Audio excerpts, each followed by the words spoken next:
This story happened last year. I worked in delivery all summer.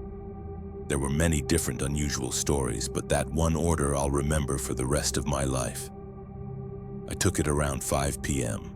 The app showed the delivery address as being 5 miles from where I was. I knew the area well. It had quiet, beautiful streets with large houses. But the order was a little strange. Just 2 chocolate bars from 7-Eleven.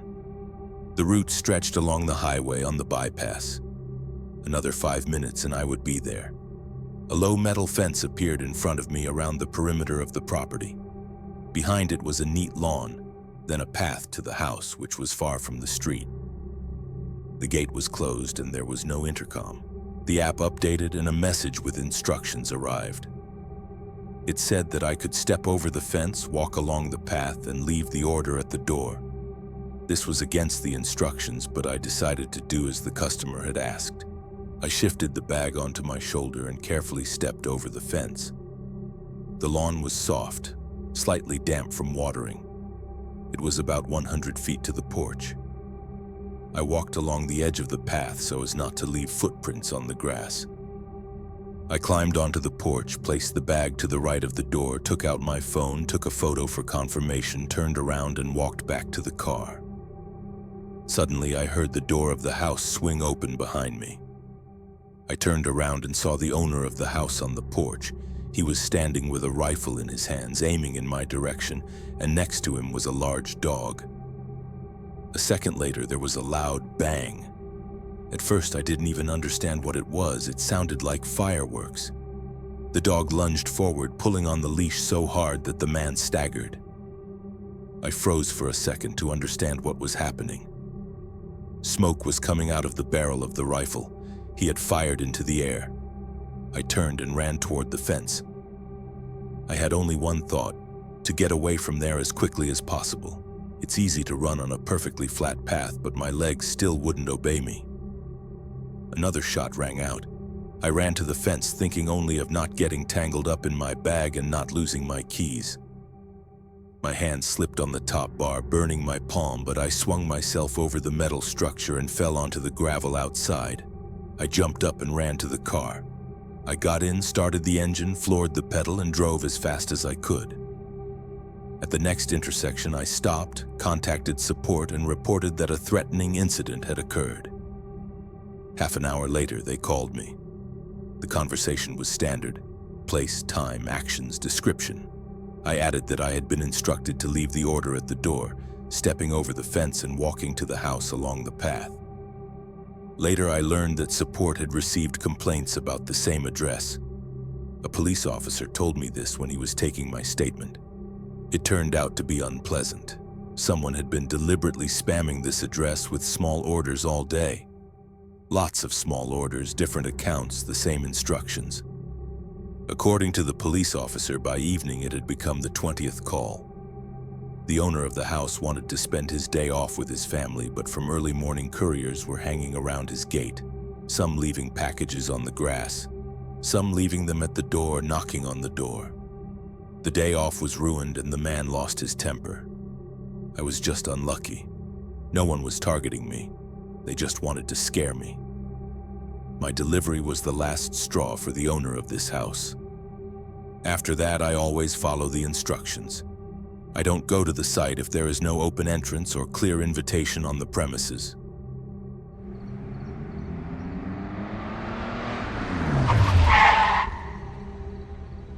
I don't usually take shifts after 11, but that evening the schedule fell through and I had to work until midnight. The app threw up a large order with good tips. The auto confirmation worked, and only then did I see that the order had to be delivered to a not very safe area. I hoped that everything would be fine, that I would arrive quickly, deliver the order, and go home. The city takes on a completely different life at night. When I was about half a mile from the specified address, it became noticeably darker, and thoughts immediately raced through my head. Leave the car under a streetlight, keep the keys in the cup holder instead of my pocket. I parked opposite the address under a lone orange lamp that flashed like something out of a horror movie. The order turned out to be heavy. 2 large bags full of food, The music from the house was so loud that the glass in my door was shaking. It was a loud party. Pulsating bass, occasional shouts, non-stop laughter. In places like this, it's best not to linger or argue. I checked the leave at the door box. It was ticked, and took the bags to get out of there as quickly as possible. The path to the porch was overgrown with weeds and the steps were wobbly. The door was ajar and light was pouring out. The threshold was dirty with empty cups, cigarette ashes, and sticky shoe marks. I put the packages next to the doormat, took a photo in the app, and turned to leave as quietly as I had come. But I didn't make it. A group of young people came out of the house. They were clearly drunk, their voices drowned out by the music. At moments like this, it's important to be inconspicuous and leave as quickly as possible, which is what I did successfully. I crossed the road as if I had never been there. I was almost there. I was just a step away. And then suddenly there was a blow, sharp and short, like a switch being turned off. A white light flashed before my eyes. I woke up from the cold, the taste of iron in my mouth. My fingers felt foreign and heavy. I was face down, my cheek against the rough asphalt. My ears were ringing. At first, I didn't immediately understand where I was or what had happened. I got up on my knees and put my hands in my pockets. Empty. My phone was gone, my wallet was gone, even my watch had been taken off my wrist. Keys. The thought of keys broke through the buzzing. They weren't with me because I had left them in the car as planned, just in case. I raised my head. The car was still there under the lamp, doors closed. No strangers' silhouettes nearby. I tried to stand up, but my legs wouldn't obey me. I had to roll back to the curb and sit down so I wouldn't fall. The music from the house continued to play as if nothing had happened. No one came out to check the street. No one seemed to care what was going on outside. I slowly made my way to the car. The handle gave way, the doors were open, the keys were in the cup holder. I locked the doors, turned on the hazard lights, and just sat there for a while. I called the police from the work phone that was in the glove compartment for a rainy day. The rainy day had come. The operator needed the address, a description, the situation, and possible suspects. I had no suspects, just a noisy party at the delivery address. The patrol arrived faster than I expected. The officers examined me and asked if I could stand. I could. I went over the events step by step again. Arrival, photo, group at the door, retreat to the car, blow, fall, empty pockets, lamp, empty road. My words were short, even emotionless. The first assumption was the expected one: party guests. It was logical and simple: noise, alcohol, a crowd, a random courier on the street. But logic does not always coincide with reality. The officers went to the neighboring houses where cameras hung on the corners. I sat in the car and watched as they discussed something on the porch, as someone brought a phone as they retreated to the police car and watched the recording. They found the video at the house 2 doors down. The camera was angled toward the street right where my car was parked. The recording showed me walking from the porch to the car. 2 figures emerging from the darkness on the right and closing the distance almost silently. A blow. It all took less than 20 seconds. The officers filed a report and offered medical assistance. I refused, even though my head was buzzing. I wanted to get home and rest as soon as possible. The next morning they called me. They said that the recording showed 2 unknown individuals. Their faces were indistinguishable and the likelihood of finding them was low. They said the standard words about caution, about not going to questionable areas at night, about how it is better to refuse orders if the address raises questions. I knew all this before. The only difference was that now each rule had a specific meaning. I made notes in the app, set auto-accept to daytime only, and removed parts of the city from my routes that were better not to visit after dark.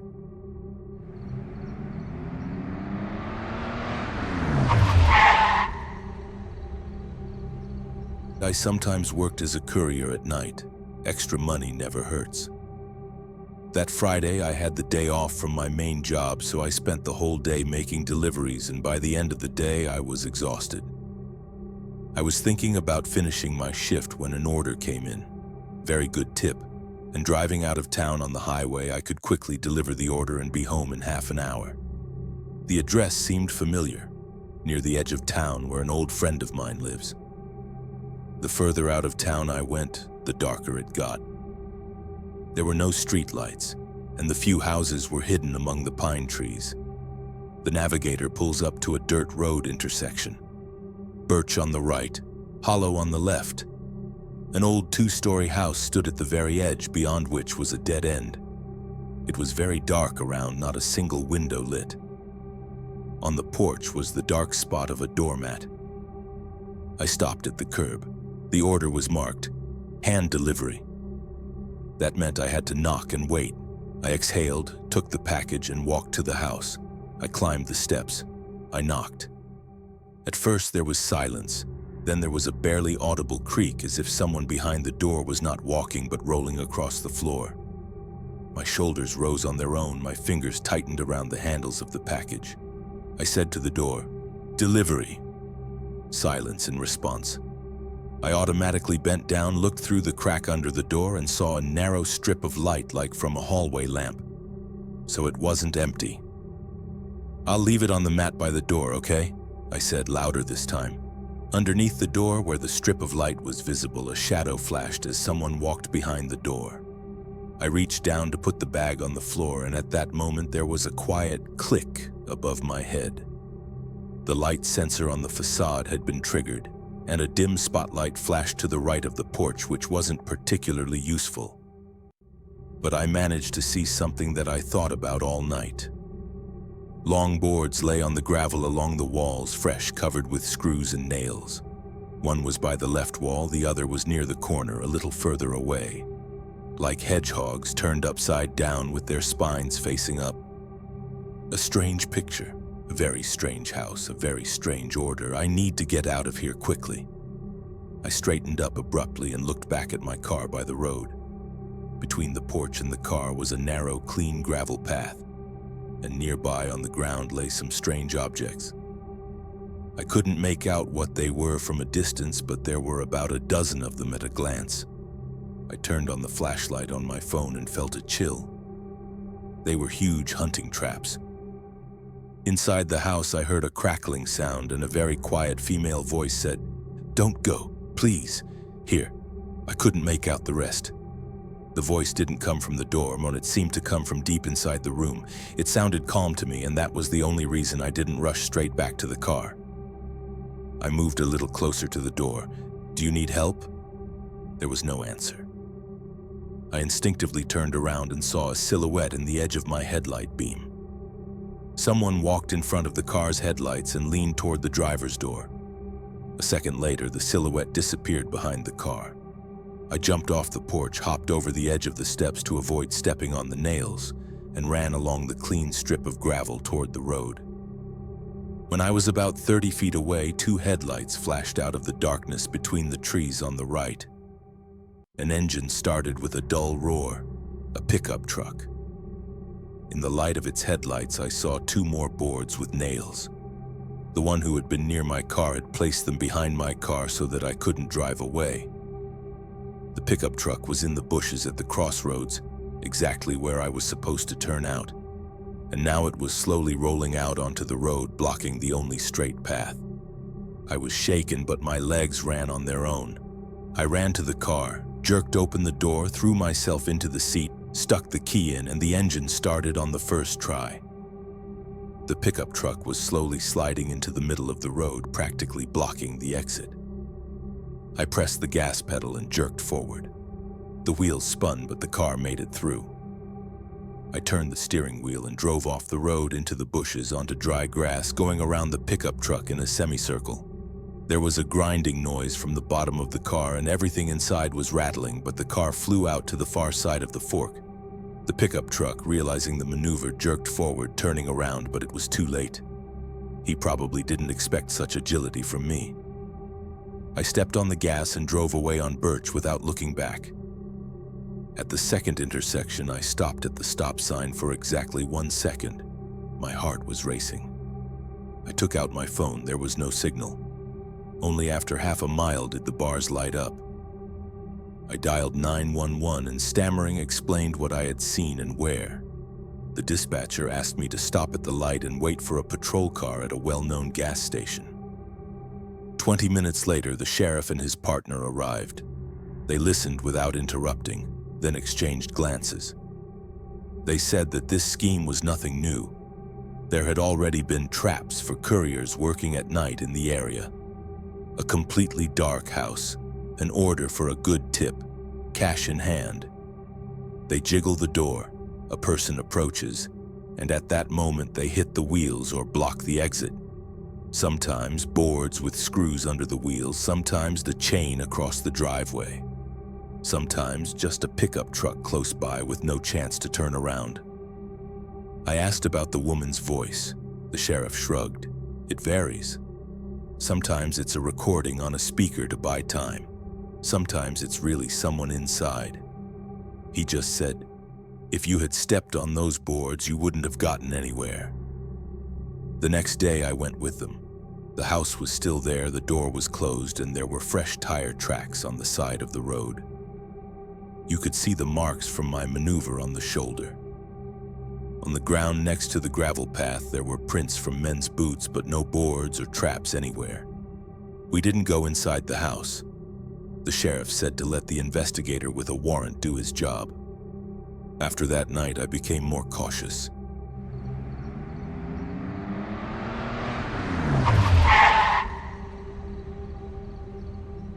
I work as a pizza delivery guy in a small town.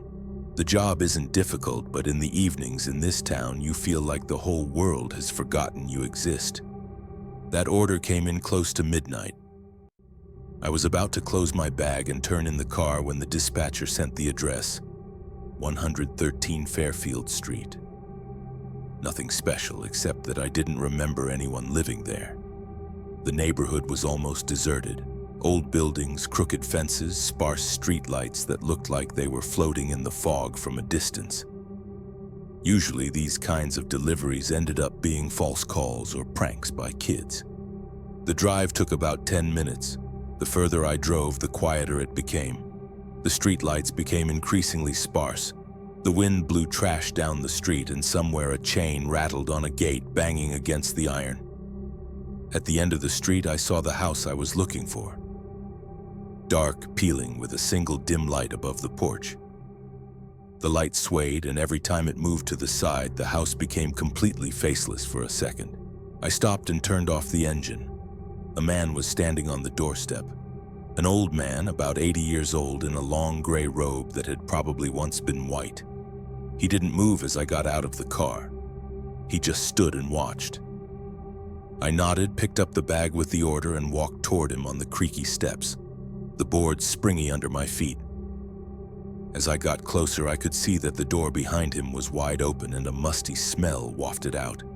A damp, sweet smell, as if there were wet carpets lying deep inside and the house hadn't been aired out in a long time. It was almost dark inside, except for the yellow circle of light from a bulb on the edge of the door frame. I held out the box. He looked at it, then at me.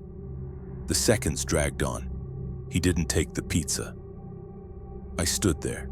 My chest felt empty, my heart pounded in my ears, the air seemed thick.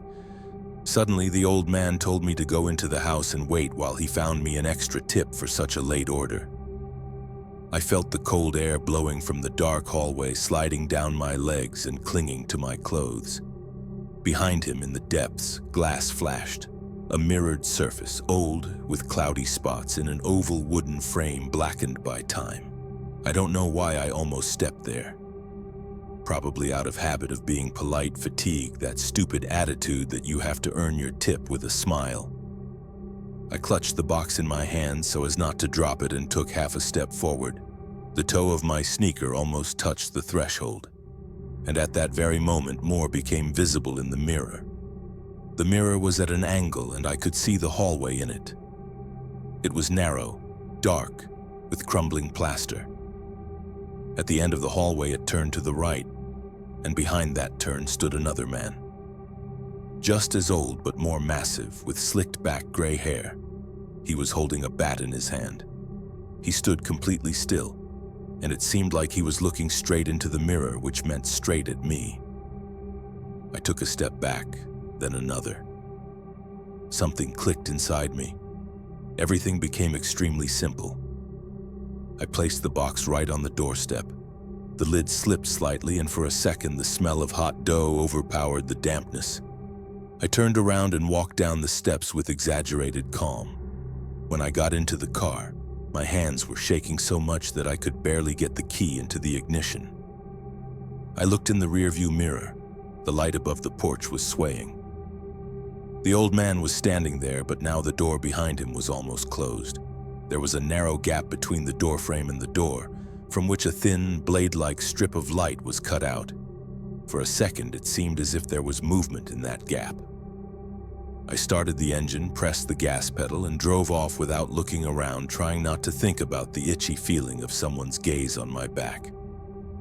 When I got home, I went to bed but couldn't fall asleep. A silly thought kept running through my head. What if I had taken one more step?